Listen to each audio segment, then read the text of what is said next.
There are two thoughts the Lord has given me at the beginning of this year that have been very inspirational. First, everything is wonderful.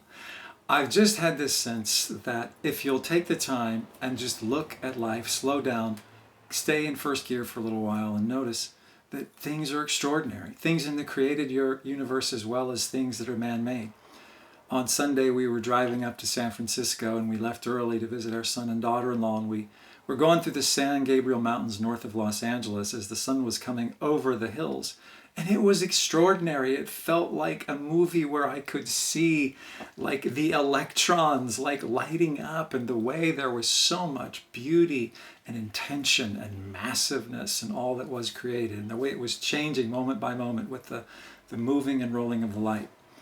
I woke up during my spiritual retreat at the beginning of this year, and I was putting on a sock on, and I just stopped and I looked at my foot and I go, "Oh Lord, thank you for my feet. How extraordinary a foot is, and 2 feet are that operate and allow me to balance and to move and proceed and so forth, and sets me apart from other created species." It's quite astounding.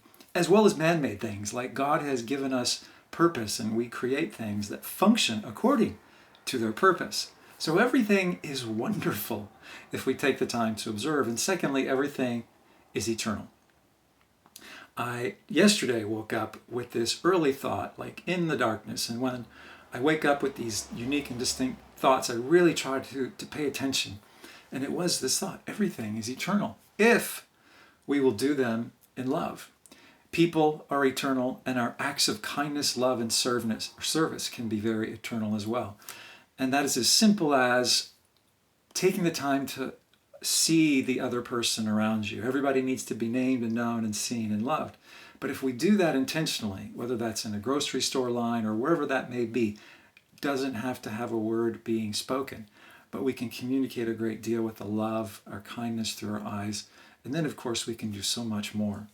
So everything is eternal if we will do it in an act of love. I think on the other side, that those acts of love will be stored up. Jesus said, "Store up your treasure in heaven, where moth and rust cannot destroy."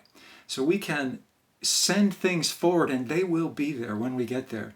We drove up to San Francisco, and I didn't realize it until after we were visiting the original California mission that was the founding of San Francisco, given in honor of St. Francis. I didn't think about that. And I'm kind of a fan of St. Francis of Assisi because his life and his deeds were so very intentional that they continue to have a ripple effect to this day. And so I think on the other side, I'll have the opportunity to go up to Francis and say, "Hey, Francis, it's great to meet you. You've had such an impact." And while I think he'll be aware of the things that God allowed him to do, he will lay them at the feet of Jesus, because he'll know that those are not things that he earned, but God enabled. But I think those of us around him will have a sense of the glory that God revealed through him. And the same will be true of you and I if we store up those treasures in heaven. Everything is wonderful. Everything is beautiful.